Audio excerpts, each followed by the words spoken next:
I want to say to you after much prayer is that the tribulation itself is one aspect, and we'll try to talk about that. We'll talk about tribulation Trump and the blackness of his heart. We earlier expressed that there's never been anybody like him, and we compared Sean Hannity and Tucker Carlson to Joseph Goebbels and Mengele, Joseph Mengele and the other Goebbels guy and Hans Goebbels or whatever his name was, and tribulation Trump to Hitler themselves. But these people will prove to be far more diabolical than Joseph Mengele and Goebbels when you look at Tucker Carlson and Sean Hannity. But the thing that one needs to be mindful of is that we have come to, and you have to understand this spiritually, that we have come to a contest of powers that have long since prophesied by Jesus that where the Japheth man, a segment of him, not all Japheth people, but a segment of the Japheth man, who in many ways was a part of the Reformation of Martin Luther in the 15th century, and who later left the power of the monarchy in Europe and sailed across the ocean and set up church and camp in America. But also understanding the process of how to develop this vast nation that Lewis and Clark would later discover from Louisiana, purchase all the way out to Oregon into the Pacific Ocean. That slave labor was the best way to do it, and they were able to, by many devices, get unsuspecting slaves and unsuspecting kings and elders to sell their sons and daughters to slave buyers during those periods of slave trade across the Atlantic.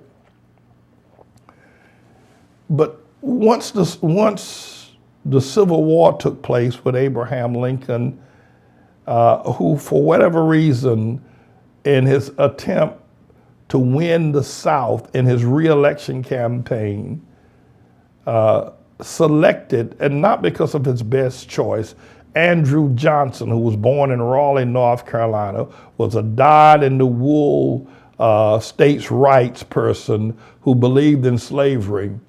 But Abraham Lincoln thought that if he selected Andrew Johnson as his vice president, that he could win the peace of the South.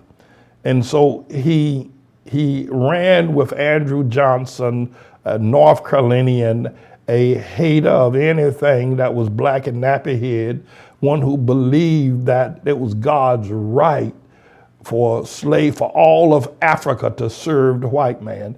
They believed, Andrew Johnson believed that with everything, with every fiber of his body. When he went to the bathroom, he peed that black people should serve white people and should never be recompensed under any circumstance for their slavery or their service. Andrew Johnson believed that.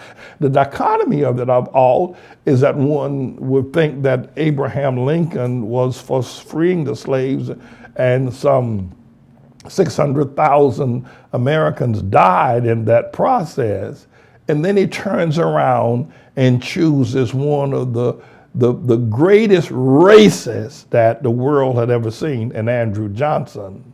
And then, of course, John Wilkes Booth in the Ford Theater that night pops Abraham Lincoln in the back of the head, jumps across the stage and runs down the street yelling that he's killed the president.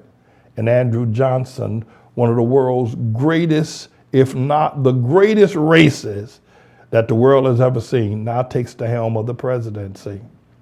Andrew Johnson remained the greatest person to ever sit in the office of the presidency, the greatest person to ever run for president, Andrew Johnson. He sits and holds that record until one Donald John Trump became the president of the United States of America, who has superseded by a factor of 1,000,000 the racism, cloaked in orange hair and words, "our country."